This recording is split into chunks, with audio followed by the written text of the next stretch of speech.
आप में हिम्मत है तो भविष्य की बात करिए, हिम्मत है तो बात करिए कि बेरोजगारी क्यों है, कि पेपर लीक क्यों होते हैं। कांग्रेस के हर एक अधिवेशन में 1905 से लेकर आज तक सामूहिक तौर पर वंदे मातरम गाया जाता है।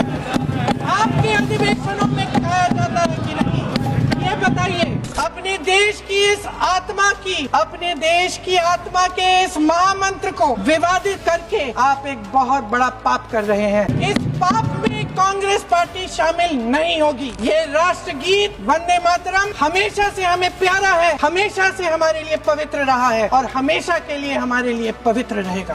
बिना तथ्य के बहुत सालों के लिए ये हम पर आरोप डाल रहे हैं। हम चुपचाप सुनते हैं, इनको भी थोड़ी सी संतुलन होनी चाहिए, सुनने की थोड़ी सी हिम्मत होनी चाहिए। ये राजनीति है, हम तो देश के लिए हैं, आप चुनाव के लिए, हम देश के लिए हैं।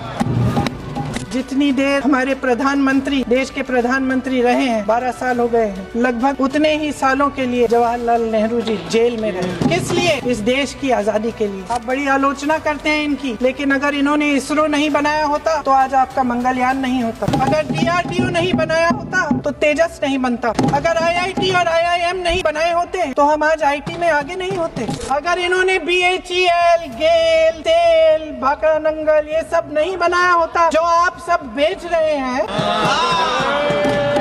तो ये विकसित भारत कैसे बनता? वंदे मातरम देश के कण कण में जीवित है, इस पर बहस नहीं हो सकती। लेकिन चलिए, आपने बहस मांगी, आप बहस करना चाहते हैं, बहस करते हैं। आज की ये बहस सिर्फ ध्यान भटकाने के लिए की जा रही है, क्योंकि ये सरकार इस देश के वर्तमान की असलियत छिपाना चाहती है। आज देश के लोग खुश नहीं हैं, अध्यक्ष महोदय, परेशान हैं, तमाम समस्याओं से घिरे हुए हैं और उन समस्याओं का हल आप निकाल नहीं रहे हैं। आप तो इलेक्टोरल रिफॉर्म्स की बहस नहीं मांग रहे थे कि जब तक हम इस पर बहस नहीं करेंगे तब तक उस पर बहस नहीं होगी। हम ये बहस यहाँ आज 2 वजहों से कर रहे हैं। पहला कि बंगाल का चुनाव आ रहा है, हमारे प्रधानमंत्री अपनी भूमिका निभाना चाहते हैं उसमें, और दूसरी वजह ये है कि जिन्होंने स्वतंत्रता की लड़ाई लड़ी, जिन्होंने देश के लिए बड़ी बड़ी कुर्बानियां दी, उन पर सरकार नए आरोप लादने का मौका चाहती है। देश का ध्यान फिर से जनता के ज्वलंत मुद्दों से भटकाना चाहती है। यही एक मकसद है आपका। सर भाषण बहुत अच्छा देते हैं, लेकिन तथ्यों के मामले में कमजोर पड़ जाए। बहुत कमजोर।